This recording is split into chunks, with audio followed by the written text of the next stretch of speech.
चांद मियां जो है इसके लिए बड़े ही कोशिश कर रहे हैं। तो ये एक संगठन है और मैं यूँ कहूँ ये एक आंदोलन है। इसमें हमको हाथ बटाना है, इसको लेकर आगे बढ़ना है। हमारी माँ बहन बेटी भी इसको समझने की कोशिश करें। हमारे सारे मुसलमान दलित अनुसूचित जाति सारे जितने लोग हैं जो किसी कारण से भी टूटे फूटे हैं इनको इसमें ढूंढना चाहिए। और मेरे भाई और दोस्तों को यही मैं आपसे दरख्वास्त कर रहा हूँ कि जब तक आप इकट्ठे नहीं होंगे बिखरते रहोगे। देखो हमें अपने सिद्धांत से आगे बढ़ना चाहिए। होता ऐसा नहीं है कि हमारे जिंदगी में कुछ सिद्धांत नहीं बनाया, घर प्रिंसिपल नहीं बनाया। वोटिंग वोटिंग का जमाना आता है हम 5 में बिक जाते हैं। ये पूछते हैं भाई भाई ये बताओ हमारे पास में 10 वोट है पैसा कितना दोगे? क्या भाई 5000 हो गए।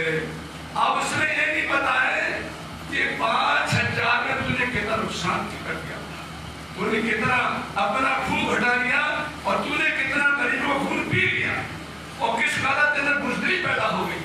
इस वजह से भाई दोस्तों को जो कुछ भी मिशन है उसको हम लोग चला रहे हैं, आगे बढ़ा रहे हैं। इसमें मुसलमान भी हैं, अनुसूचित जाति भी है, दूसरे लोग भी हैं। कल जो 15% मैंने आपको बता दिया है उसको मैं नाम तो नहीं बताऊंगा, बल्कि कह रही हूँ आपको। और एक तो पढ़ने सीधी सी बात है, ऐसी कैसी बात है, खुली बात है। एक बनिया है ताली वाला, डंडी मारने वाला, एक तो वो है बात समझ नहीं आप, एक तो डंडी बाज है, बात समझेगा नहीं, एक तो उसमें डंडी बाज है और एक पक्का जालिम है जो छतरी कहते हैं लोग। मैं खुलासा कर दूं ये पक्के जालिम किस्म के लोग हैं, ये कोई शर्म नहीं आती। और एक बहुत ही खतरनाक ही दोनों से ज्यादा जो इस सबका भाग लगता है, जो चाणक्य की नीति चलाता है वो है ब्राह्मण। और बताऊंगा आपको यही है ब्राह्मण, 3 लोग हैं बड़े खतरनाक। और ये खुद मार्च समेटते हैं, आते हैं, मेरी बात सुन रही, बैन लगा देते हैं। इस बैन तुम्हारे जेब में 5 रुपए का आया है, इसमें से करीब 2 रुपए के जेब में चलेगा तो पता भी नहीं पड़ेगा, पास हो जाएगी नहीं। ये फूल है, अगर ये फूल जो है ये 10-20 रुपए का है तो 15 रुपए के जेब में चलेगा तो पता भी नहीं पड़ेगा। हमको आपको पता नहीं है एक मासिक अपनी का टैक्स के नहीं, पैरों की चप्पल पैरों के नहीं मिलती। इसलिए भाई दोस्तों इस चीज को समझने की कोशिश करो कि हमें क्या करना चाहिए, हमें मुतहद होना चाहिए, है ना, हमें मुतहद होना चाहिए। ऐसी बात में मुतहद होकर काम करोगे तो मैं आपसे सब बता रहा हूँ कि हिम्मत नहीं बढ़ेगी। और ऐसे लोग तैयार हैं गाँव में जैसे लोग और ऐसे भाई चांद मोहम्मद जैसे लोग, यही ऐसे लोग जो अपनी बात को खुल के कहते हैं, पूरा खुलासा ये करेंगे आपके सामने। मैंने तो आपको मोटी मोटी बातें बता दी है, ठीक है ना। आने वाले जमाने में आज मैं इस कार्य में हमें पता नहीं था, मैं समझ लेता कि आप उसको और कुछ बात बताता, लेकिन सबकी मैंने जो आपको बता दिया है ये 15+85 इसका सारा झगड़ा है। बताओ भाई ये बताओ, वोट हमारा और वोट हमारा, सोचे तो सही, हुकूमत तुम करोगे 40% इनको वोट डाले कि उल्टे से चंदा करें और कारोबार सामने अपने कंट्रोल में करें, नौकरियां इनके पास, पूरे यूपी के अंदर आप अंदाज करोगे तो जितने भी आपको ICP सरकारी मिलेंगे, आपको DM मिलेंगे और लोग मिलेंगे आपको, ये सारे के सारे लोग से मिलेंगे। आपको मालूम क्या मिलेगा? भाई तुम नगर निगम हो जाओ, मैं हो जाओ, तुम भाई नगर निगम हो जाओ, हमें नौकरी दे रहे, वो गाड़ियां चलाते हो, कौन सी वाली गाड़ी वाला आया कचरा बाहर निकालू, ये लोग दे देंगे। क्या करें, कचरा बाहर आया गाड़ी को हमें गाड़ी बाहर कचरा बाहर निकले दे देंगे। स्कूल में चले जाओ आपको चपरासी बना देंगे, थाने में चले जाओ आपको चपरासी बना देंगे, कांस्टेबल बना देंगे। हाँ SP DSP नहीं बनाएंगे, नौकरियां भी तुमको ऐसी देंगे। हाँ क्या करना आपसे, अच्छा लोन का मसला आएगा, सुन ध्यान के साथ में भाई तुम एक काम कर लो कि तुम हमसे पैसे दो, 2.5 लाख रुपया ले लो उनसे, है ना, इसी कहा जाए, हमें कारोबार दो, हमारे लिए कुछ सेंसर दो, हमें नौकरी में जगह दो, हमारा जो हमारे कुछ इसे नहीं करेंगे। इस वजह से ये बड़े जादूगर किस्म के लोग हैं, बड़े चालू किस्म के लोग हैं, इससे हमें सावधान रहना है, सावधान रहना है। ये मौका पड़ गया कि नहीं तो तुम्हारे तुम्हारे से चाय पी लेंगे और मौका निकल जाएगा तो फिर तुमने लग गया मौका तो बिल्कुल कोलू का बैल बना देंगे आपको। देखो मैं तो किस्सा बनाऊँ छोटा सा, सुनो ध्यान के साथ में, क्योंकि मेरा दिन रात तो है पाला बढ़ता रहता है। एक पंडित से मेरी मुलाकात हुई, मैंने कहा पंडित जी हमें एक बात बताइए, ये बेचारे सारे हिंदू तो हैं, आप इनको बढ़ा क्यों देखना चाहते हैं? आप इनको बढ़ता क्यों देखना चाहते हैं? हमको मना करते हैं। हम लोग कहते हैं खूब बड़े कि अच्छा अच्छा जूता बनावे, क्या बनावे, अच्छा जूता बनावे, दर्जी अच्छा टेलर बने, क्या करें कि अच्छा जूता बनावे, दर्जी बेचारे बढ़िया कपड़े बनाओ, अच्छा दर्जी बने, खूब नाम को बना कर रहे हैं। तो मैंने कही तो बताओ इनको तुम एसपी कब बनाओगे, डीएसपी कब बनाओगे, इन पर जूते बनवाओगे, इन पर दरी बनवाओगे, इन पर मकान बनवाओगे, ये काम करोगे तुम? सारी मेहनत हम करें, मुझे थोड़ा तो शर्म नहीं आती? बेचारा चुप पड़ गया। क्या मेहनत हम करें, बात तुम कमाओ? हमारे बच्चे पढ़े लिखे नहीं है? मैं तो इनकी नजर से बात में जानता हूँ कौन लोग हैं, लेकिन आप समझ नहीं पा रहे हो। मैं आपको हैरत होगी तुम्हें, मैं इंटर कहाँ से किया है, वो RSA कॉलेज से किया है। इनकी मैं अलग से वाकिफ हूँ, ये लोग कैसे बुरे लोग हैं, हालांकि अपना भला नहीं करवा देगी, कहते सुबह कोई दरार बनेगी तुम होते बता दूंगा से, इस वजह से भाई। लेकिन हमें अपने को संभल के रहना है, कैसा रहता आपको? संभल के रहना है, हर एक से मोहब्बत करनी है, हमारा कोई दुश्मन नहीं है ना, हमसे ये न अपनाओ, हम सब के सब हमारे हैं। इस मिशन को जो चलाया है राम मिश्रानी ने और भारतीय मुक्ति मोर्चे के साथ भी चलाया है, भारतीय मुक्ति मोर्चा के मौजूद है, इसमें कई पार्टियां मौजूद हैं। बल्कि मैं यूं कहूँ RSS के सामने खड़ा होने वाला संगठन है। अब समझ गए खुली भाषा में? तो और बताऊं खोल के, RSS के मुकाबले में और भाजपा के मुकाबले में और बेवजह पूरे जालिमों के मुकाबले खड़ा होने वाले संगठन है। आप मजलूम है, ये जालिम है, सुनने को नहीं, लेकिन जब आप ताकत दिखाओगे करते हुए तो फिर बेचारा जब चाहे कोई भी भिड़िया हो जाता है ना, तो चाहे बकरियों के चक्कर में तो शीश मार देती है उसको बेचारे को, तो पूरी जरूरत है। तो इनमें जान नहीं होती, लोग जालिमों में जान नहीं होती, जालिम होता है, क्यों खुदा मेरी शाप नहीं होता। मेरी बात को मेरे हाथ में अंदाजा है, आपने समझ लिया होगा, समझ गए बात को। किसी बात को ये अपने नाद ना को समझेंगे, इनकी बात को ध्यान के साथ सुनना है। और एक बात आखिरी कह दूं, अपने जान से और अपने माल से और अपने पक्ष से संगठन के लिए आपको तैयार रहना है। रहेंगे भाई? अपनी जान से अपनी माल से जो पड़ेगा हम माल भी देंगे, आपको वक्त भी देंगे, और लग गया तो जान भी देंगे, माल भी देंगे, वक्त भी देंगे। और जालिमों तो मैं पीठ देके भागना ही पड़ेगा, ये हमारा और हक का बोलबाला होना ही है। जालिमों की सूचना नहीं करते। यहाँ काफी बातें हम जो सुनो ध्यान के साथ में, कागज की नाक कभी चला नहीं करती और जुल्म की डाली कभी भला नहीं करती। तो आखिर दावाना अल्हम्दुलिल्लाह रब्बिल आलमीन। बाकी साथ में आपने सुना देंगे, ठीक है जी? जी सलाम अलैकुम। बस नहीं हो गई, अब मैं जहाँ बकरी नहीं पढ़ूँ लेकिन जाना।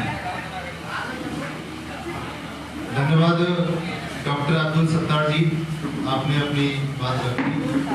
साथियों, यह कार्यक्रम इसी कड़ी में मैं बोलने के लिए आमंत्रित करता हूँ हमारे बीच में माननीय प्रोफेसर व्यासराज जी, जो कि राष्ट्रीय प्रभारी हैं बुद्धिस्ट इंटरनेशनल नेटवर्क के, जिन्होंने विगत कई सालों से प्रयास के तहत एक अभियान चलाया, साकेत बचाओ अभियान, साकेत बचाओ विरासत बचाओ। इसके अलावा इतिहास की शोध कारक और बुद्धिज्म को विशेष तौर पर उस पर रिसर्च करके खोजना और नई जानकारी समाज के आगे पेश करना, ये उनके रिसर्च का हिस्सा है और लगातार समाज में इस जानकारी को पहुंचाने का काम कर रहे हैं। उनके हम अनुकृत हैं। मैं उन्हें बुलाना चाहूँगा इस ईवीएम भंडाफोड़ परिवर्तन यात्रा में अपनी बात रखने के लिए, माननीय प्रोफेसर व्यासराज जी।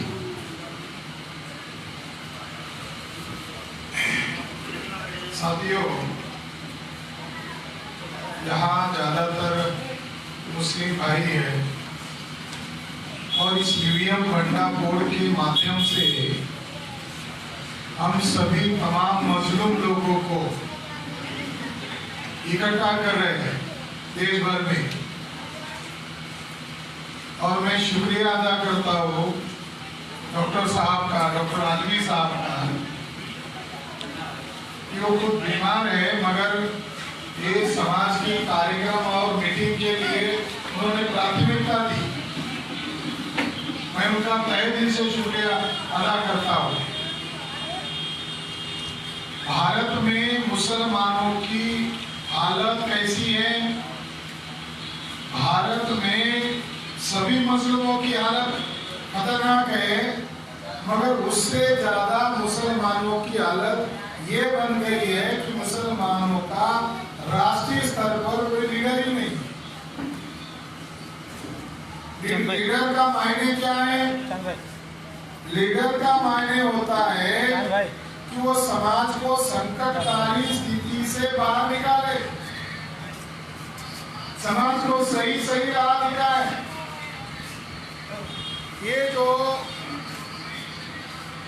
इलेक्ट्रॉनिक वोटिंग मशीन के खिलाफ हम लोगों को बेदार कर रहे हैं,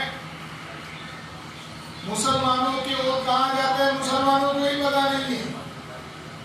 ये इस संदर्भ में मैं आपको बता रहा हूं।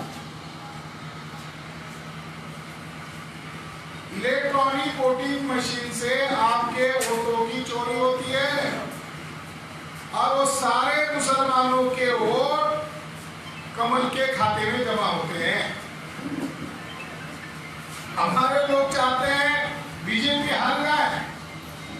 बीजेपी कैसे हारेगी जब उनके पास ईवीएम मशीन है? ये सारा गेम जो ब्राह्मण लोग कर रहे हैं, इनकी चाल को समझना होगा। पहले नंबर की बात यह है कि मुसलमान अपने अलावा जो बाकी लोग हैं उनको हिंदू मानते हैं। मुसलमानों की सबसे बड़ी मिसअंडरस्टैंडिंग, गलतफहमी है। भारत के मुसलमानों को ये जानना समझना बहुत जरूरी है कि अगर वो आरएसएस बीजेपी को हराना चाहते हैं तो उनको पहली गलतफहमी दूर करनी होगी। मुसलमान ये गलतफहमी के शिकार है और ज्यादातर मुसलमान शिकार है, अपने अलावा बाकी के तमाम लोग कौन है? हिंदू है। ये गलतफहमी है। मैं आपको मिसाल के तौर पर बताना चाहता हूँ कि आज से 100 साल पहले मुस्लिम लोगों के पास क़यादत थी, लीडरशिप थी और ब्रिटिश लोगों की हुकूमत थी। हर साल ब्रिटिश लीडर्स लोग, हर साल मुस्लिम लीडर्स लोग ब्रिटिश लोगों को मेमोरेंडम देते थे और अपने हक अधिकार लड़कर हासिल करते थे। मगर साल आया 1902, तब मुस्लिम लीडर लोगों ने ब्रिटिश लोगों को लिखित में ज्ञापन दिया, मेमोरेंडम दिया और उस मेमोरेंडम में लिखा कि अछूत लोगों को और आदिवासी लोगों को ये जो जनगणना होने वाली है 1910 में, तो इसमें इनका जिक्र हिंदू के नाम पर मत करो। ब्रिटिश लोग परेशान हो गए कि ये अपनी कौम की बात रखने की बजाय ये जो अछूत जातियां है और जो जंगल में रहने वाली आदिवासी जातियां है, इनकी वकालत क्यों कर रहे हैं? तो ब्रिटिश लोगों ने मुस्लिम लोगों को कहा, आप अपने हिस्से का मांग लो, आपको क्या चाहिए मांग लो, मगर उनकी वकालत क्यों कर रहे हैं? तो वो उस समय के मुस्लिम लीडर ने जवाब दिया कि हमें भविष्य का खतरा दिखाई दे रहा है। ये 3.5% ब्राह्मण है, ये अपने हिस्से का खा लेंगे और इनको जाहिर बना के रखा हुआ है। इनके पास इल्म नहीं है, इनके पास लीडर नहीं है, तो इनकी आवाज बुलंद करने वाला कोई भी नहीं है। इनका भी खा लेंगे आदिवासी लोगों का और इनकी बस्ती में जाकर भड़काएंगे, तुम्हारा मुसलमान भी खाएगा। तो इनको हिंदू के नाम पर मताधिकार दो, ये हिंदू है नहीं। तो जानने और समझने के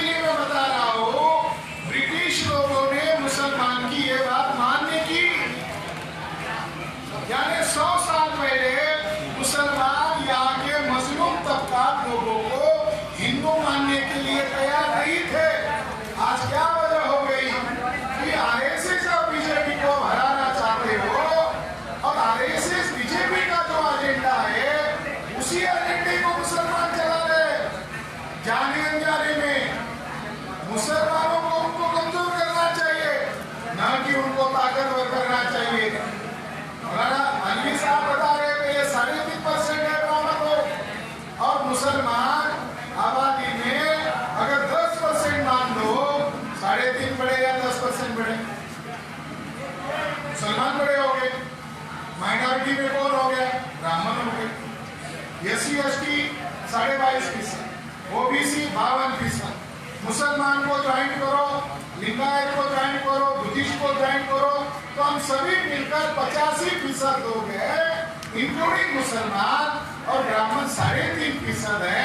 तो 3.5% वाले ब्राह्मण लोग वार्ड का पार्षद छोड़ो, गांव का प्रधान बन सकता है क्या? नहीं बन सकता। उनके पास वोट नहीं है, वोट हमारे पास है।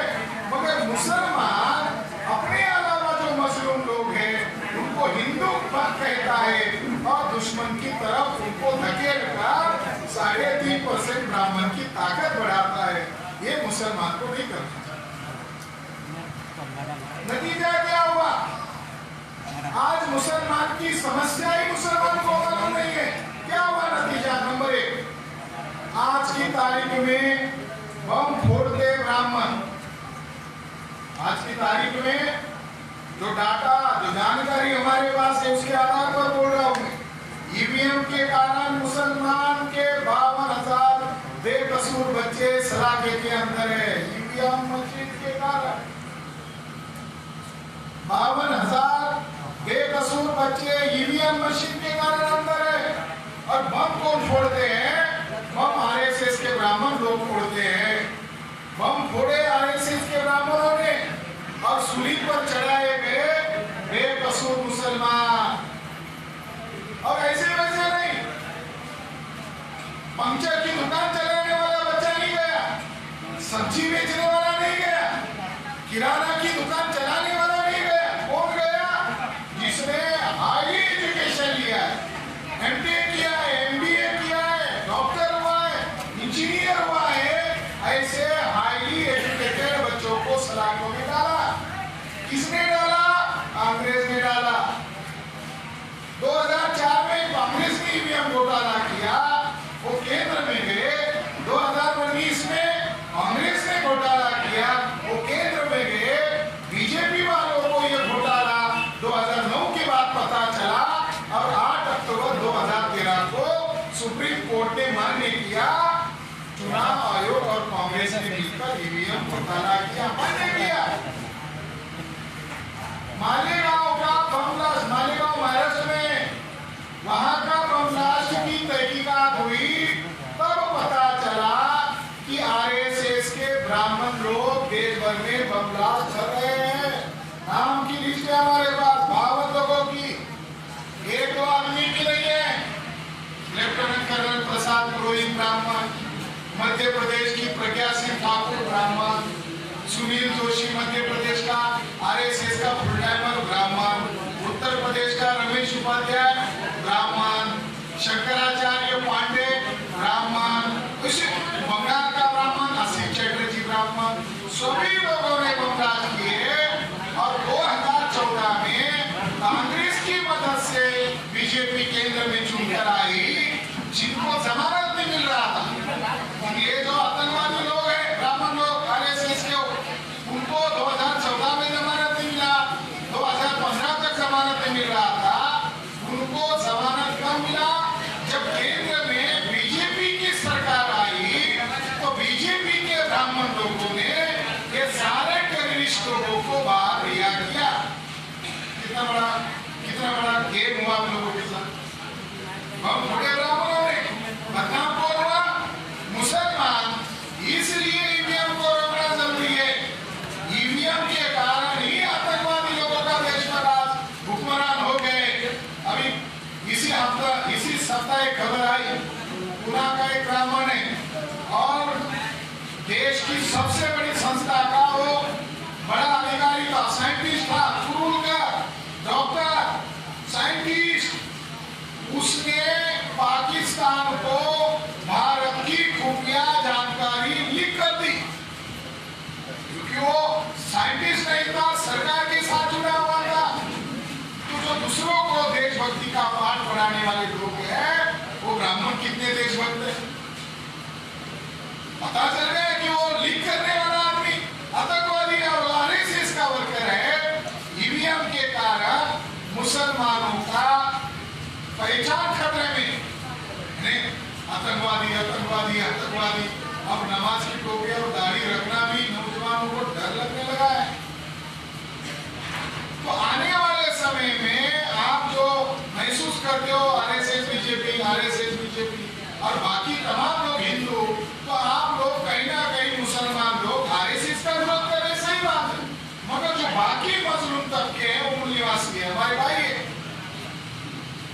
अनुसूचित जाति जिसको आप दलित कहते हो, दलित नहीं, अनुसूचित जाति के लोग, आदिवासी लोग और अदर बैकवर्ड कास्ट के लोग, इनकी आबादी 75% है।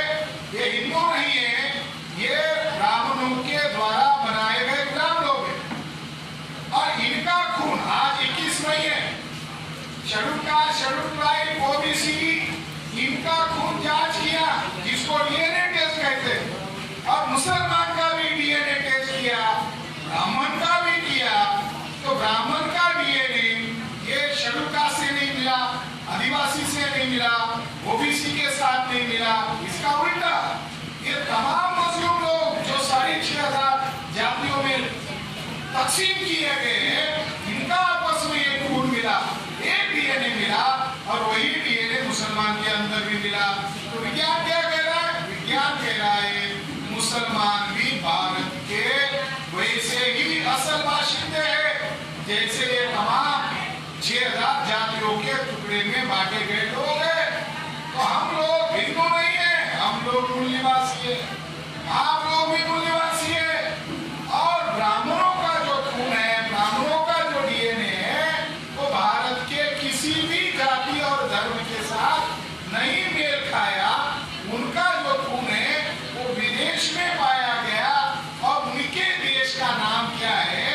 उनके देश का नाम है वेस्ट विदेशिया, यानी ये रशिया के पास वाले लोग हैं। ये जो चौबे, मिश्रा, पांडे, दुबे, भागवत, ये भारतीय लोग नहीं है, ये विदेशी लोग हैं। और तुम हम लोग भारत के मूल निवासी लोग हैं जिनकी आबादी 100 करोड़ से ज्यादा है हमारे लोगों। तो इसलिए आज का दिन पूरे भारत भर में और दुनिया में चर्चा का विषय बना हुआ है। आज ही 21 मई 2001 को डिक्लेयर हो गया था कि ब्राह्मण भारत का रहने वाला नहीं है, वो विदेशी है। तो उसकी यादगार में आज पूरे देश भर में हम भारत के मूल निवासी लोग हैं, असल बाशिंदे लोग हैं और ब्राह्मण विदेशी लोग हैं। तो ये ईवीएम का मामला भी ब्राह्मण के विदेशीपन से जुड़ा हुआ है। ब्राह्मण ईवीएम में गड़बड़ी क्यों कर रहा है? एक तो 3.5% है, दूसरी बात वो इस देश पर नाजायज कब्जा करना चाहते हैं। सारी लोकतांत्रिक संस्थाओं पर उन्होंने नाजायज कब्जा कर लिया है। तो ये ईवीएम भंडाफोड़ परिवर्तन यात्रा केवल ईवीएम को खारिज करने के लिए नहीं है, बल्कि देश में इनकलाबी आंदोलन शुरू करने का, आगाज करने का भी एक अभियान है। ये पूरे देश भर में ये परिवर्तन यात्रा चल रही है। इस अर्थ में ये आजादी का भी मामला है। ब्राह्मणों से आजाद होना, अंग्रेजों से देश आजाद हो गया, मगर विदेशी ब्राह्मणों से हम आजाद नहीं है। इसलिए ये कार्यक्रम किया जा रहा है। ये मैसेज मैं इस मौके पर आपको देना चाहता हूँ। धन्यवाद।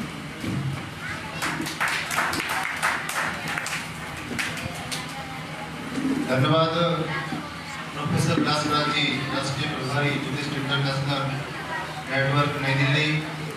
आज इस अवसर पे आपने बात रखी क्योंकि आज डीएनए अनुसंधान का महत्वपूर्ण ऐतिहासिक दिन भी है और उस डीएनए अनुसंधान ऐतिहासिक दिन के अवसर पर ईवीएम भंडाफोड़ परिवर्तन यात्रा यह कार्यक्रम आगरा में हो रहा है और ये यात्रा इसी कड़ी में टीम भाजपा कमाल कर इस कार्यक्रम का आयोजन किया गया है।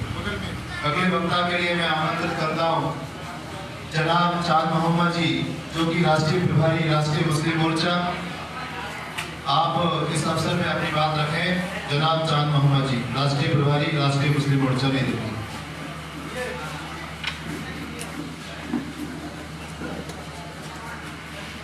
बहुत बहुत शुक्रिया।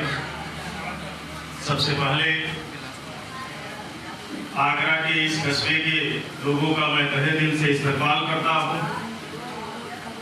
पूरे मुल्क में 21 फरवरी 2023 से ये राष्ट्रव्यापी ईवीएम भंडाफोड़ परिवर्तन यात्रा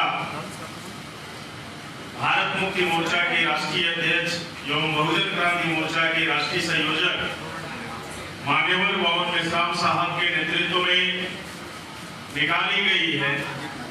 यह परिवर्तन यात्रा आगामी 21 फरवरी 2024 तक यानी साल के 365 दिन लगातार कन्याकुमारी से कश्मीर तक चलाई जाएगी और भारत के 6.5 लाख गांवों में यह संदेश ले जाने का बुनियादी मकसद रखा गया है कि इस देश में जो 3.5% मनुवादी लोग हैं, ये मनुवादी लोगों ने आज के तारीख में ईवीएम लाकर यानी इलेक्ट्रॉनिक वोटिंग मशीन लाकर इस मुल्क के असल जो बासिंदे हैं ओबीसी SC ST माइनॉरिटी के तबके के लोग, इनके वोट को जीरो कर दिया, शून्य कर दिया। वोट हमारे लोग करते हैं, वोट देते हैं, लेकिन जिस मकसद के लिए आप अपना वोट या जिस नुमाइंदे को चुनने के लिए आप अपना वोट हर 5 साल बाद अलग अलग चुनावों में इस्तेमाल करते हैं, लेकिन इलेक्ट्रॉनिक वोटिंग मशीन आने की वजह से हमारे बीच में भारत मुक्ति मोर्चा के राष्ट्रीय अध्यक्ष आली जनाब पवन मेश्राम साहब का आना हो चुका है, आपके बीच में तशरीफ ला चुके हैं। आप तहे दिल से जोरदार तालियों से इस्तकबाल करें आली जनाब पवन मेश्राम साहब का। तो यह राष्ट्रव्यापी जो ईवीएम भंडाफोड़ परिवर्तन यात्रा पूरे मुल्क में अलग अलग हिस्सों में ले जाने के पीछे जो बुनियादी मकसद है, 3.5% मनुवादी लोग, जैसा कि खराज साहब ने कहा, इनके पास इनके वोटों की उतनी तादाद नहीं है, ताकत नहीं है, कुव्वत नहीं है कि अपने वोटों से गांव का वार्ड मेंबर भी चुनकर लाए। लेकिन आज पूरे पंचायत का, पूरे देश के सिस्टम का फैसला कर रहे हैं, पूरे देश सिस्टम पर काबिज है। ये ऐसा इसलिए हो रहा है कि यहाँ बैठा हुआ जो समाज है, जिस कौम के लोग हैं, ये 85% के लोग हैं, ये हाथी जैसे लोग हैं। लेकिन ये हाथी जैसे तबके के लोग बेदार ना होने की वजह से चीटी जैसा समाज 3.5% मनुवादियों का है, आज हाथी जैसे समाज पर हुकूमत कर रहा है। इसलिए मैं कहा करता हूं कि जागती हुई चीटी सोए हुए हाथी से ज्यादा ताकतवर होती है। जो असल वजह है कि आज 85% हाथी जैसे समाज पर अगर वो राज कर रहे हैं, उनके हर फैसले जिंदगी के वो ले रहे हैं, उसके पीछे वो 3.5% है, लेकिन मुत्तहिद है, एकजुट है। वो 3.5% है, बेदार है, लेकिन हम 85% है, लेकिन ना मुत्तहिद है ना बेदार है। मुत्तहिद होते तो आज के तारीख में इस देश के जो मूल्यवासी मजलूम लोग हैं, वो बेबस, लाचार, कमजोर नहीं होते। इसलिए इस देश में राष्ट्रव्यापी ईवीएम भंडाफोड़ परिवर्तन यात्रा पार्ट 2 मान्यवर पवन मेश्राम साहब के नेतृत्व में निकाली गई है। इस परिवर्तन यात्रा का असल बुनियादी मकसद है इस देश की एकता और अखंडता को खतरे में, आज आरएसएस जैसी ताकतें खतरे में डाल रही है। इस देश की एकता को खंडित करने की कोशिश कर रही है। खंडित करने के लिए अलग अलग हिस्सों में वो दंगे और फसादात कर रहे हैं। अभी रामनवमी के दिन अलग अलग हिस्सों में और खास तौर से उत्तर प्रदेश में मेरठ में हिंदू महासभा के लोगों ने गौ मांस के टुकड़े खुद ही मंदिर में डाले। अभी रामनवमी जो बीती है, इस राम रामनवमी के मौके पे अलग अलग हिस्सों में दंगे और फसादात किए, और ये दंगे और फसादात करने वाले कोई और लोग नहीं है, ये हिंदू महासभा के लोग हैं, आरएसएस के लोग हैं, और रिकॉर्डेड दस्तावेज है, ये पकड़े भी गए लोग हैं। इसलिए इस देश की एकता और अखंडता को खंडित होने के लिए, बचाने के लिए हम सभी को मुत्तहिद होकर इस कारवां से जुड़ने की जरूरत है। इस मुहिम को हर तरीके से मदद करने की जरूरत है। आपको खास तौर से उस दौर के तारीख को मेमोराइज करना होगा, याद करना होगा। इस मुल्क में कल भी हमारे कौम में मुनाफिक पैदा किए गए, आज भी हमारे कौम में मुनाफिक पैदा किए जाते हैं, पैदा होते हैं। हर कौमों में मुनाफिक लोग होते हैं, गद्दार लोग होते हैं। जब 23 मार्च 1942 को मुस्लिम लीग ने ये प्रस्ताव पारित किया, भारत तोड़ने का, भारत विभाजन के समर्थन का प्रस्ताव पारित किया, तो आपको जानकर हैरानी होगी, उस वक्त हजरत अल्लाह बख्श सुमरो साहब सिंध प्रांत के प्राइम मिनिस्टर थे, प्रधानमंत्री थे। उन्होंने 27 अप्रैल से लेकर 30 अप्रैल 1942 तक 75,000 लोगों को दिल्ली में मुसलमानों को जमा किया, जिसमें 42 मुस्लिम तंजीमों ने हिस्सा लिया और ये फैसला लिया। जिन्ना ने जो प्रस्ताव रखा कि भारत के तोड़ने भागने का नेहरू और गांधी के इशारे पे समर्थन किया, उसका पुरजोर मुखालफत सिंध प्रांत के प्राइम मिनिस्टर हजरत अल्लाह बख्श सुमरो ने 1942 में 27 अप्रैल से लेकर 30 अप्रैल के दरमियान में दिल्ली में 75,000 मुसलमानों को जमा करके किया और कहा कि जैसे यूनाइटेड स्टेट ऑफ अमेरिका है, वैसे भारत को यूनाइटेड स्टेट ऑफ इंडिया बनाया जाए। भारत को किसी भी हाल में हम तकसीम नहीं होने देंगे, चाहे हमें जान की भी बाजी लगानी पड़े, लेकिन इस मुल्क को टूटने नहीं देंगे। जब ऐलान किया हजरत अल्लाह बख्श सुमरो ने, तो उनको 13 मई 1942 को उनकी हत्या कर दी जाती है, कत्ल कर दिया जाता है, मात्र 40 साल की उम्र में। ये बात हमारे लोगों को समझने की जरूरत है। आज वही ताकतें भारत को दोबारा तोड़ने और तकसीम करने की कोशिश कर रही है, और हमारे कौमों में भी मुनाफिक पैदा किए जाएंगे, और दीगर ओबीसी एससी एसटी तबकात के जो लोग हैं उनमें भी मुनाफिक पैदा किए जाएंगे और किए जा रहे हैं। उन गद्दारों के जरिए इस देश की एकता और अखंडता को खंडित होने करने की कोशिश की जा रही है। हम मान्यवर मोहम्मद इस्लाम साहब के नेतृत्व में ये दुश्मनों के जो मसूबे हैं, इस देश को तोड़ने, बांटने और इस देश की एकता अखंडता को खतरे में डालने की, इन मसूबों में हम उन्हें कामयाब नहीं होने देंगे। और इस मुल्क के लोकतंत्र और इस मुल्क के संविधान को बचाने के लिए पूरे मुल्क में परिवर्तन यात्रा निकाली गई है। इसलिए मैं पुरजोर आप लोगों से गुजारिश कर रहा हूँ, इस परिवर्तन यात्रा के कारवां का हिस्सा बनिए, सफर करिए और बेदार होइए और लोगों को बेदार करिए। तब बेदारी जब पैदा होगी तो एक मुत्तहिद ताकत पैदा होगी, और बगैर ताकत के जुल्म के निजाम को खत्म नहीं किया जा सकता। इसके लिए इंशाअल्लाह हम लोग कोशिश करेंगे। आपने मुझे सुना, इसके लिए बहुत बहुत शुक्रिया।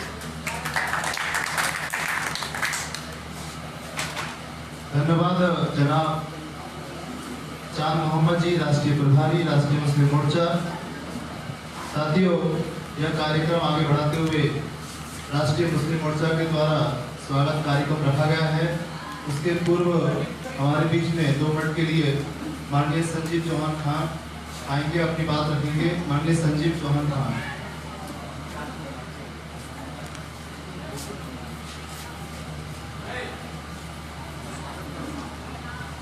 और इस साथियों, ये कार्यक्रम लाइव टेलीकास्ट चल रहा है, वामन इस्लाम फेसबुक पे आप लोग सभी देख सकते हैं, और ज़्यादा से ज़्यादा इस कार्यक्रम को शेयर करें। बहुत बहुत आभार नवीन भाई और बच्चा सिंह, कांग्रेस के राष्ट्रीय अध्यक्ष मुस्लिम मोर्चा के चांद भाई और आदरणीय विलास खराज जी, कई बार फेसबुक पे के माध्यम से और एक बार फोन के माध्यम से आपसे मेरी बात हुई है। और हमारे कई साथी आपके संगठन में लगातार शैलेंद्र चौहान जी हैं और बदावर जी हैं, वो सारे लोग काम कर ही रहे हैं। तो मेरी बात हुई उनसे, तो मैं मुस्लिम राजपूत यूथ एसोसिएशन चलाता हूँ और मैं स्वयं भी मुस्लिम राजपूत हूँ। बीच में भी मुद्दा उठा था कि मुगलों का जो इतिहास है वो मिटाया जा रहा है, उसको मिटाने की तैयारी है। ऐसा मुगलों का इतिहास हम आदरणीय आपसे विशेष तौर से आज मुलाकात, हालांकि मेरी मुलाकात आपसे पहले भी रही है, बात आपके देखे हैं और सुनता भी हूँ। तो दरअसल वो मुगलों का इतिहास नहीं हो, राजपूतों का इतिहास मिटाने की साजिश है। क्योंकि सब जानते हैं कि मुगलों से लड़ाइयाँ इन्होंने लड़ी, राजपूतों की लड़ाइयाँ। तो आज जो क्षत्रिय अस्तित्व जो खतरे में है, तो हमारा क्षत्रिय मोर्चा भी शायद आपके संगठन ने तैयार किया है, तो यहाँ से लोग, तमाम लोग जुड़ने के भी। दूसरा कि हिंदू राष्ट्र बनाने का एक प्रोपगंडा जो लोगों ने तैयार किया हो, तो जिनको ये स्वयं नहीं मालूम कि हिंदू है कौन। शंकराचार्य के द्वारा दिया हुआ एक शब्द जो कि हिंदू कोई धर्म नहीं, सिर्फ एक ऐसा शब्द है जिसको नाम लेने में एक सहम जैसी महसूस होती है। इसलिए हम तो क्षत्रिय हैं, हम कोई हिंदू है। तो प्रोग्राम खत्म होने के बाद में व्यक्तिगत आपसे मुझे कुछ चीज़ों पर बात करनी होगी, क्योंकि मेरी कुछ बातें लोगों से हुई हैं इस संगठन को लेकर के। तो मैं चाहूँगा कि 2, 4, 5, 10 मिनट आपसे फिर मैं बोल लूँ। ठीक, बहुत बहुत धन्यवाद नवीन भाई। धन्यवाद जनाब संजीव चौहान खान जी, आप राजपूत वंश से हैं, कई बार इस पर चर्चा भी की।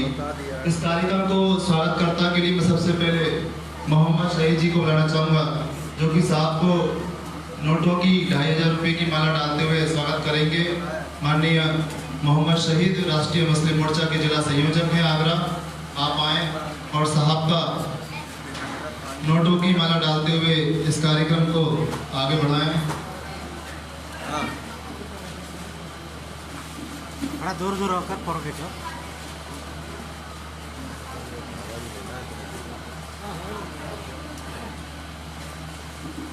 माननीय जनाब मोहम्मद शहीद जी राष्ट्रीय मुस्लिम मोर्चा के जिला संयोजक, जनाब संजीव चौहान जी आप भी आ जाएं। जनाब संजीव चौहान जी। Okay sir. आप भी साहब को नोटों की माला डालकर साहब का स्वागत करें। जनाब शहदाद जी आप भी आ जाएं।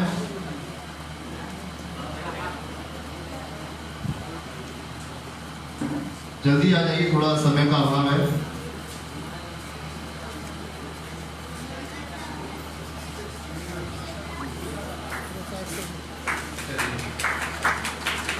Doctor Abdul Rahman ji. Okay sir.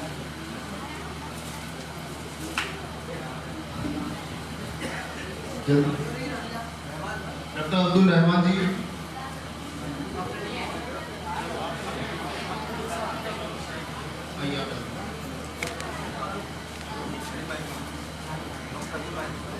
समय थोड़ा, डॉक्टर हनीफ भाई आप आए और साहब का स्वागत करें नोटों की माला से। और जो स्थानीय वरिष्ठ हों।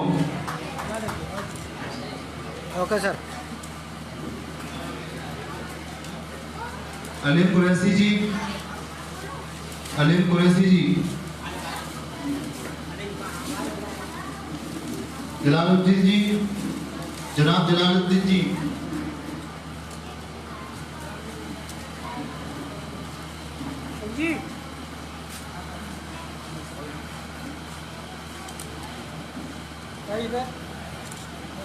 ओके। न्यू खवासपुरा के जो भी जनाब अजमत मुल्ला जी, आप आएं और फूलों की माला से स्वागत करें। जनाब अजमत मुल्ला जी।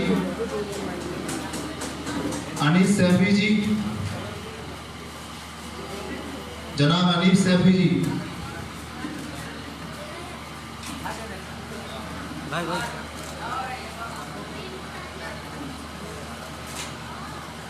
लीजिए।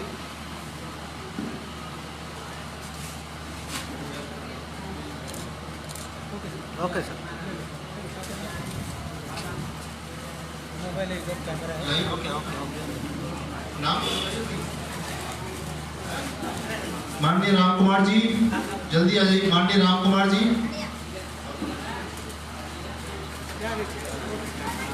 माननीय रामेश्वर जी,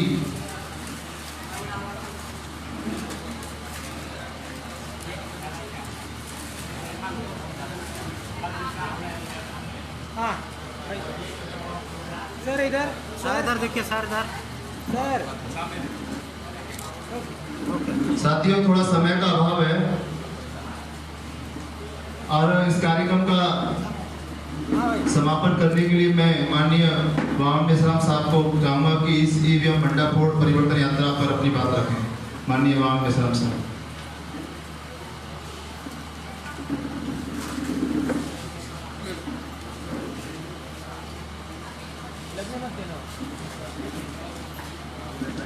साथियों, ईवीएम भंडाफोड़ परिवर्तन यात्रा का जो कार्यक्रम चल रहा है वो कन्याकुमारी से कश्मीर तक चलेगा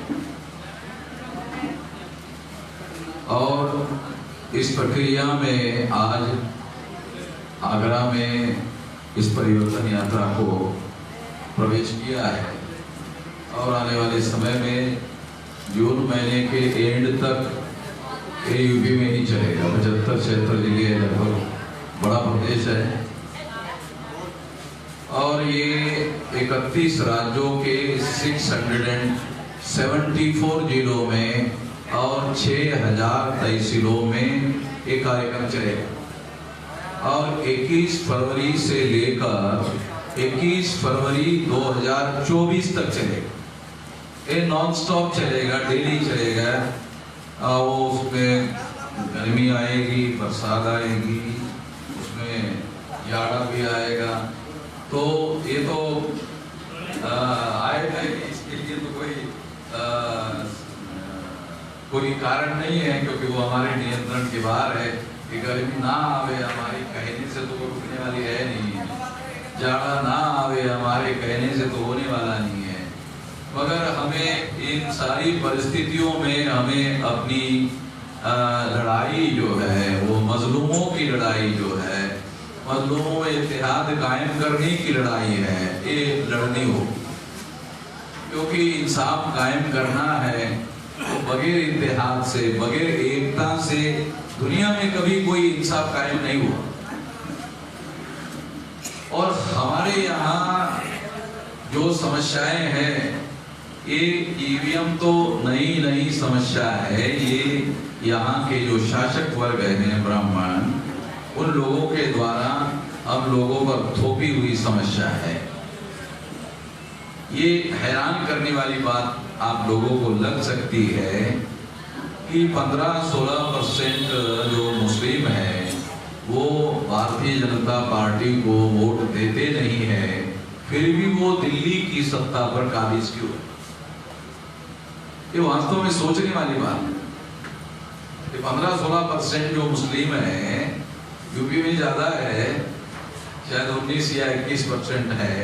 मैं ऑल इंडिया की बात कर रहा हूँ। 15-16% जो है वो ऑल इंडिया में मुस्लिम है और वो भारतीय जनता पार्टी को वोट देते नहीं है। तो दिल्ली की सत्ता पर भाजपा काबिज कैसे हो सकता है? ये आप लोगों के भी मन में सवाल होगा और तमाम लोगों के मन में सवाल। दूसरी महत्वपूर्ण बात ईवीएम की मैं बाद में लास्ट में बताऊंगा या इन लोगों ने आपको बताई भी हो, मगर मैं आज मुस्लिम लोगों को, मुस्लिम भाइयों की संख्या यहाँ है या मुस्लिम लोगों के द्वारा ही ये कार्यक्रम आयोजित किया है, इसलिए मैं इस संदर्भ में बात करना चाहूंगा ताकि हमारी गुफ्तगू या हमारी बातचीत या हमारा संवाद जो है वो हो सके और आपकी बात हम सुन सके, हमारी बात आप सुन सके और आपस में हम भाईचारा बना सके तो समस्याओं का समाधान करने के लिए हम लोग आगे बढ़ सकते हैं। सबसे पहले तो मैं आप लोगों को एक अनुरोध करना चाहूँगा, रिक्वेस्ट करना चाहूँगा कि आप लोग SC, ST, OBC के लोगों को हिंदू मत कहो। आप जो लोग मुस्लिम लोग हैं, मैं मुस्लिम लोगों को ये अनुरोध करता हूँ कि आप लोग SC, ST, OBC को, जिनको संविधान में SC, ST, OBC कहा गया है, संविधान का तो मतलब कानून है, फंडामेंटल लॉ है, तो फंडामेंटल कानून के तहत जिनको SC, ST, OBC कहा गया है, उनको आप लोग हिंदू कहते हैं। तो ये आपको कहना नहीं चाहिए। आप बोलेंगे क्यों नहीं कहना चाहिए? तो इससे ब्राह्मणों को फायदा होता है। अगर आप SC, ST, OBC के लोगों को हिंदू कहते हो तो मुसलमानों को तो कोई फायदा हो नहीं रहा है। फायदा ब्राह्मणों को हो रहा है। ब्राह्मणों की संख्या कितनी है? 3.5%। 3.5% ब्राह्मण भारत में कहीं पर भी चुनाव लड़ ले, कहीं से भी चुनाव नहीं जीत सकते।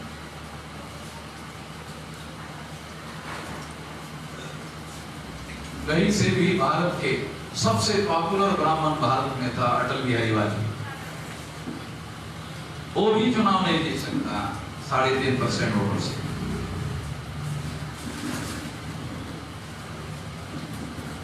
ऑल इंडिया में ब्राह्मणों की संख्या 3.5% है। ऑल इंडिया में मुसलमानों की संख्या 15% है। ब्राह्मण मुसलमानों को क्या कहता है? बोलो। 3.5% ब्राह्मण मुसलमानों को, 15% मुसलमानों को कहता है मुसलमान इस देश में अल्पसंख्यक है। ये समझ में नहीं आ रहा। जिनकी संख्या 3.5% है, वो 15% मुसलमानों को कह रहा है कि आप अल्पसंख्यक हैं।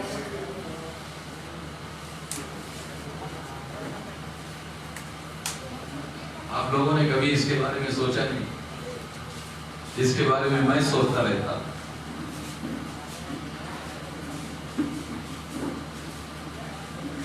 तो ब्राह्मण लोग 15% को अल्पसंख्यक कहते हैं मुसलमानों को, 3.5% ब्राह्मण 15% मुसलमानों को अल्पसंख्यक कहते हैं। इसके लिए जिम्मेदार कौन है? आप लोग जिम्मेदार, मुस्लिम लोग जिम्मेदार। क्यों? आप SC, ST, OBC 74.5% लोगों को हिंदू कहते हो और हिंदू में ब्राह्मणों के अकाउंट में जमा कर देते हो, तो 3.5% ब्राह्मण 85% हो जाता है। जब वो 85% हो जाता है तो आपको कहते हैं आप अल्पसंख्यक हैं। तो इसके लिए तो आप जिम्मेदार हैं। ये सोचने वाली बात है। ब्राह्मणों की वर्ण व्यवस्था में जो 52% OBC है उसको शूद्र कहा गया है। ब्राह्मणों की जो वर्ण व्यवस्था है ना, ब्राह्मण, क्षत्रिय, वैश्य, शूद्र, तो इसमें ये जो शूद्र वर्ण के लोग हैं, ये चौथे वर्ण के लोग, इनको ब्राह्मणों ने शूद्र कहा है। शूद्र का मतलब है अधिकार वंचित। शूद्र का मतलब है अधिकार वंचित।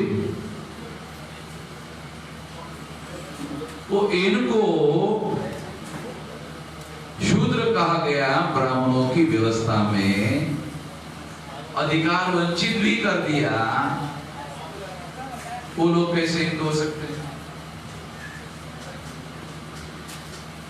इस्लाम के अनुसार, अब आपकी भाषा में थोड़ा आपको समझाता, इस्लाम के अनुसार गरीब मुसलमान हो या अमीर मुसलमान हो, कुरान के अनुसार तो सारे मुसलमान बराबर है ना? मानते कि नहीं कि अल्लाह की नजर में कुरान की दृष्टि से सारे इंसान बराबर है, केवल मुसलमान ही बराबर नहीं, सारे इंसान बराबर है, वो मुसलमान हो या ना हो। मगर सारे मुसलमान, अगर आप मुसलमान होकर सारे लोग अपने को बराबर मानते हो तो सारे हिंदू बराबर होने चाहिए, सारे हिंदू बराबर होने चाहिए कि नहीं? सारे हिंदू, जब मुसलमान सारे बराबर है तो सारे हिंदू भी बराबर होना चाहिए। तो ब्राह्मण कहता है जो शूद्र है, जिनकी संख्या 52% है, उसको अधिकार नहीं मिलेगा। लिखित है, धर्मशास्त्र में लिखित है, मनुस्मृति में लिखित है। उनको आप कहते हिंदू है।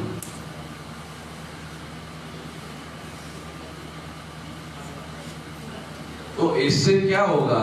इससे आप लोग मुसलमानों के द्वारा ओबीसी को ब्राह्मणों के अकाउंट में जमा कर देते हो, ब्राह्मण का अकाउंट सब पूरा भर जाता है, और जो 52% जो ओबीसी के लोग हैं उनका अकाउंट 0 हो जाता है। और फिर ब्राह्मण क्या करते हैं? वो ओबीसी के लोगों को मुसलमानों के विरोध में भड़काकर फसाद में इस्तेमाल करते हैं। तो देश में जितने भी फसाद होते हैं मुसलमानों के विरोध में, वो SC ST OBC वर्सेस मुसलमान होते हैं। फसाद में SC ST OBC के लोग शामिल रहते हैं, मुसलमानों के घर जलाते हैं, मारते पिटते हैं, मुसलमान भी उनको मारते पिटते हैं, दोनों की तरफ के लोग मरते हैं, मारते हैं, और जो बचते हैं वो कोर्ट में उनको पुलिस वाले लेके जाते हैं। होता है ना सब, हमारे लोगों के साथ होता है कि नहीं होता है? तो इससे क्या होता है? ये ब्राह्मणों के द्वारा जो 3.5% ब्राह्मण है, जब मुसलमानों और SC ST OBC में फसाद होता है तो दूसरे दिन के अखबार में खबर छप कर आती है हिंदू मुसलमान में फसाद। फसाद कौन से लोगों में करवाया गया? SC ST OBC वर्सेस मुसलमान। ध्यान से सुनो, मैं बहुत खास बात बता रहा हूं, किसी को पता नहीं मेरे अलावा, मैं जानता। फसाद SC ST OBC वर्सेस मुसलमान होता है, करवाया जाता है। मगर जब अखबार में खबर आती है तो खबर में लिखा होता है हिंदू मुसलमान की फसाद। खबर में ये नहीं लिखा होता SC ST OBC वर्सेस मुसलमान की फसाद। समझ में आ रहा है? तो फसाद SC ST OBC के लोग हिंदू नहीं है, SC ST OBC के लोग हिंदू नहीं है। देखो, शेड्यूल कास्ट के लोगों को ब्राह्मणों ने अछूत बनाया। अछूत समझते हो? ये स्पर्श करने लगे, अरे अपवित्र है। ब्राह्मण जो है, जो शेड्यूल कास्ट के लोग ऐसा टच करने, अरे अपवित्र है। इस्लाम तो इस बात को बिल्कुल नहीं, सारे इंसान बराबर। मगर ब्राह्मण ऐसा कहे, अरे ये अछूत है तो छूने लायक नहीं। अब ब्राह्मण जिनको छूने लायक नहीं कहता, उनको आप कहते हैं हिंदू। बढ़ा रहे हो ना ब्राह्मणों की ताकत। जो जंगलों में आदिवासी रहते हैं, इनका ब्राह्मणों के साथ कोई संबंध नहीं है, ब्राह्मण कहते जंगली है, इंसान नहीं जंगली है। आप क्या कहते हैं? हिंदू है। ब्राह्मण उनको पानी पिलाने के लिए तैयार नहीं है। नहीं तो आप लोग मुसलमानों में भी हमने देखा, गर्मी के दिनों में कई गर्मियों के क्षेत्र में लोग जो है ठंडा पानी रखते हैं, कोई भी आए कोई भी पी ले। होता नहीं ऐसा? इंसानियत का भी तो एक धर्म है कि नहीं? चाहे किसी भी धर्म का आदमी हो, मगर इंसान पहले है ना। धर्म तो मुसलमान हो, सिख हो, ईसाई हो, बुद्धिस्ट हो, जैन हो, लिंगायत हो, अरे वो तो बाद में ठिप्पा लगा हुआ है ना, पहले तो इंसान है। तो इंसानियत के नाम पर सभी धर्म के लोग हमने देखे। मैं तो गांव देहात का रहने वाला हूँ, गर्मी के दिनों में पानी सार्वजनिक स्तर पर रखा जाता है, कोई भी आए कोई भी ये नहीं पूछ रहा तो कौन से धर्म का है। इंसानियत भी एक धर्म है। तो मैं आप लोगों को ये बताना चाहता हूँ, बहुत खास बात बताना चाहता हूँ कि SC, ST, OBC जिनकी संख्या देश में 74.5% है, ये लोग हिंदू नहीं है, मगर आप उनको हिंदू कहते रहते हो, इसलिए ब्राह्मणों की ताकत बढ़ती है। ब्राह्मणों की ताकत बढ़ने की वजह से ब्राह्मण SC, ST, OBC का इस्तेमाल करते हुए मुसलमानों के विरोध में देश में दंगे फसाद करवाता रहता है। इसको रोकने के काम में हम लगे हुए। रोकने के लिए हमको क्या करना पड़ रहा है? पहले सच्चाई बताना पड़ रहा है। ये सच्चाई है कि ये ब्राह्मण धर्म के अनुसार ये लोग तो एक आदिवासी जिनको जंगली कहते हैं, एक अछूत जिनको स्पर्श नहीं करते, जो शूद्र हैं, 52% लोग जिनको ये लोग हिंदू कहते हैं, इनको नौकरी देने के लिए भी ब्राह्मणों ने मंडल कमीशन जब उनको रिजर्वेशन आया तो ब्राह्मणों ने विरोध किया।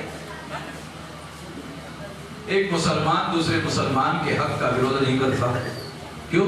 बराबरी मानता है, भाई उसका भी है। दूसरा मुसलमान तीसरे मुसलमान के हक की बात करता है, मगर ब्राह्मण सबको हिंदू कहता है, मगर सब हिंदू बराबर हैं इस बात को मानने के लिए राजी नहीं है। सब लोगों को हक और अधिकार मिले, सारे लोग इंसान हैं और उनको बराबरी से जीने का अधिकार है, ये बात ब्राह्मण मानते नहीं है।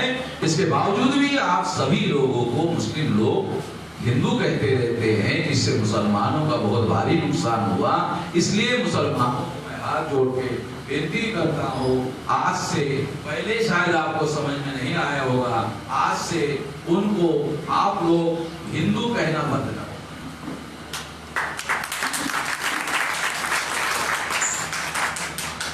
मैंने कुछ मुस्लिम लोगों के कार्यक्रमों में ये बात कही तो मुस्लिम लोगों ने मुझे कहा वो खुद ही अपने को हिंदू कहते हैं। मुझे एक मुस्लिम भाइयों ने मेरी सुनने के बाद कहा वो खुद ही अपने को हिंदू कहते हैं। मैंने उनको कहा जाहिल को अक्ल होती है, जाहिल तो हमारा शब्द नहीं, जाहिल तो आप लोगों का शब्द है। आपको समझाने के लिए आपकी भाषा में बोल रहा हूं। जाहिल जो है, जाहिल को अक्ल होती है, जिसको अक्ल होती है उसको आप जाहिल थोड़ी बोलते हैं, जिसको अक्ल होती है उसको आप जाहिल नहीं बोलते, जिसको अक्ल नहीं होती है उसको आप जाहिल बोलते हो। तो ये जो हजारों साल से जिन ब्राह्मणों ने पढ़ने लिखने के अधिकार से वंचित किए तो साले जाहिल पैदा कर दिए। तो जाहिल को अक्ल होती है, जब जाहिलों को अक्ल नहीं है तो वो अपने को हिंदू कहते हैं या और कुछ कहते हैं, इसका कोई मीनिंग नहीं। मुसलमान भारत के बाहर से जो भारत में यहाँ आए, आप नहीं, यहाँ के जो लोग पीड़ित थे वो लोग मुस्लिम हो गए हैं, जो विदेशी टाइप मुस्लिम थे तो पाकिस्तान चले गए। आप लोग तो यहाँ के मूल लोग हो। जो विदेशी टाइप मुस्लिम भारत में आए थे उन लोगों ने सबसे पहले यहाँ की प्रजा को हिंदू नाम दिया। रिकॉर्डेड बात बोल रहा हूँ, ये ध्यान रखो, बहुत फंडामेंटल बात बता रहा हूँ। कोई आपको बता रहा है कि नहीं बता रहा है मालूम नहीं है। मुसलमानों के आगमन के साथ में हिंदू यहाँ के प्रजा को नाम दिया, क्योंकि पर्शियन भाषा में स का उच्चारण होता नहीं था। स का उच्चारण हिंदू करते करते थे, तो सिंधु को पार करते हुए जब आए सिंध, तो सिंध को उच्चारण में हिंदू, सिंधु नदी है तो उसको हिंदू हो गया। रिकॉर्डेड बातें, डॉक्यूमेंट्री बातें, सबूतों के आधार की बातें बोल रहा हूं। और पर्शियन भाषा में हिंदू शब्द का अर्थ डिक्शनरी में लिखा हुआ है। पर्शियन डिक्शनरी हमारे पास है, पर्शियन डिक्शनरी हमारे पास है। तो हिंदू शब्द का अर्थ क्या है? चोर, काला, गुलाम, ठग। ब्राह्मण हमारे बस्ती में आते हैं, ब्राह्मण हमारी बस्ती में आते हैं और हमको क्या कहते हैं? गर्व से कहो हम हिंदू हैं। तो इसका अर्थ क्या होता है? गर्व से कहो हम ठग है, गर्व से कहो काले हैं, काले हुए तो क्या हुआ दिल वाले हैं, चोर है, नालायक है। ठग जो हिंदू शब्द गाली के तौर पर उपयोग और हम प्रयोग किया गया, वो शब्द ब्राह्मण हम लोगों को हमारे बस्ती में आकर कहता है, हमें गाली देता है। और आप भी रहते हो, ब्राह्मण को तो निपट लेंगे, आप तो हमारे भाई हैं, आपको कैसे निपटे? आप समझ रहे क्या कह रहा हूं? अरे आपको तो हम भाईचारा में साथ में लगाना चाहते हैं, जोड़ना चाहते हैं, भाई बनाना चाहते हैं, भाईचारा बनाना चाहते हैं। ब्राह्मण को तो निपटना चाहते हैं। क्यों?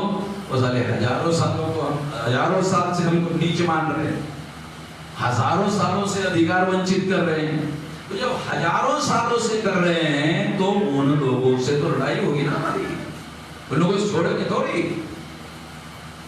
बाबा साहब आम्बेडकर ने 26 जनवरी 1950 को जब संविधान लिखा, तब तो घोषित किया सारे इंसान इक्वलिटी बिफोर लॉ, कानून के सामने सभी समान। अब कानून के सामने तो सभी समान हो गए, मगर ब्राह्मण के सामने सभी समान अभी भी नहीं हुई। बाबा साहब आम्बेडकर ने क्या लिखा? कानून के सामने सभी समान माने जाएंगे, मगर ब्राह्मण तो अभी समान मानता ही नहीं है। तो मैं आपको इसलिए ये बात कह रहा हूं कि जो शब्द उच्चारण करने के लिए आपको मैं अनुरोध करके मना कर रहा हूं, उससे आपको नुकसान हुआ। हिंदू के नाम पर ब्राह्मण लोगों ने SC ST OBC को इकट्ठा किया और SC ST OBC का मुसलमानों के विरोध में फसाद के तौर पर इस्तेमाल किया। आज तक जितने भी होम डिपार्टमेंट की रिपोर्ट है, होम डिपार्टमेंट के रिपोर्ट में जितने फसाद हुए और जितने लोगों को पकड़ा गया, वो या तो मुसलमान है या तो SC ST OBC है। कभी किसी ब्राह्मण को नहीं पकड़ा गया। क्यों? हम लोगों को लगा देते हैं, अपने घर में रहते हैं, आग लगा देते हैं दिमाग में और घर में रहते हैं। तो लड़ाई तो आपके और हमारे बीच में होगी। ये समझदारी हमारे बीच में हम लोगों को, समझदार लोगों को मिलकर बनानी होगी। सारे लोगों में शायद ये बात समझ में ना आए, मगर समझदारों को निश्चित रूप से इस तरह से काम करने की जरूरत है। इससे इन SC ST OBC का फायदा हुआ, न मुसलमानों का फायदा हुआ। मुसलमानों के लोग एक तरफ मारे जाते हैं, दूसरी तरफ SC ST OBC के लोग मारे जाते हैं। जो बच जाते हैं पुलिस वाले उनको पकड़ कर ले जाते हैं, उनको जेल में डाल देते हैं, कोई बचता नहीं है।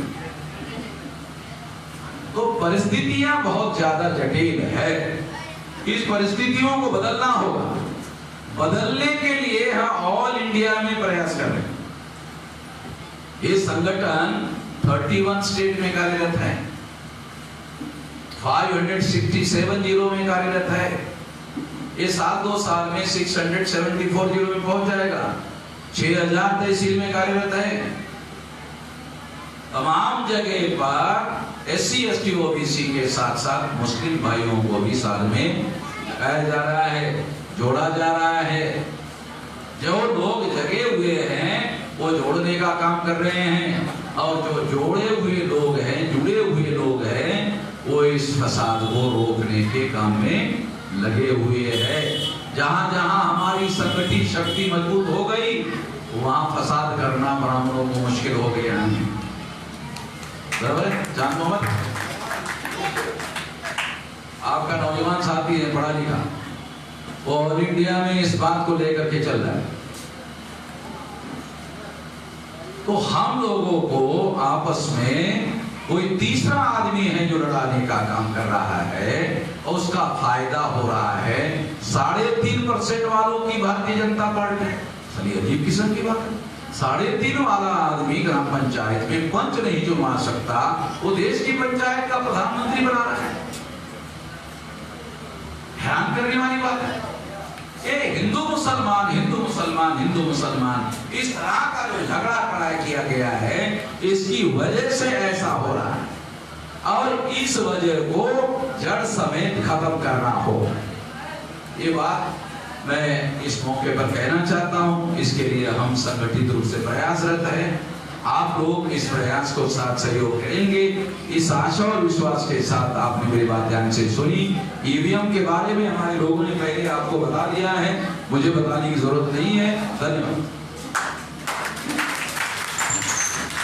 धन्यवाद माननीय महान इस्लाम साहब।